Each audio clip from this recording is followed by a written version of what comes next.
വർക്കലയിൽ ഓടിക്കൊണ്ടിരുന്ന ട്രെയിനിൽ നിന്ന് പെൺകുട്ടിയെ പുറത്തേക്ക് തള്ളിയിട്ട കേസിൽ കൂടെയുണ്ടായിരുന്ന പെൺകുട്ടിയെ അതിസാഹസികമായി രക്ഷിച്ച ആളെ തേടുകയാണ് റെയിൽവേ പോലീസ്.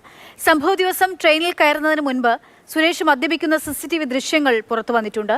തിരുവനന്തപുരം മെഡിക്കൽ കോളേജിൽ വെന്റിലേറ്ററിൽ തുടരുന്ന ശ്രീകുട്ടിയുടെ ആരോഗ്യനിലയും മാറ്റമില്ലാതെ തുടരുകയാണ്.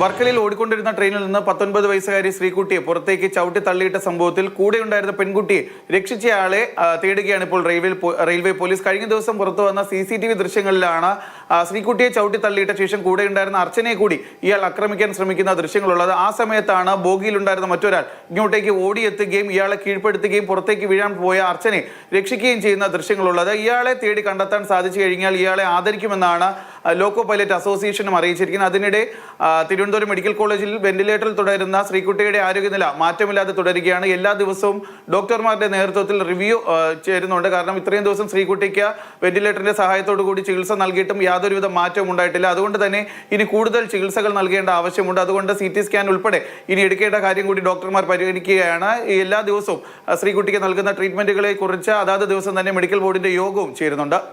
അനുപ പറഞ്ഞ JB, മാതൃഭൂമി ന്യൂസ്, തിരുവനന്തപുരം.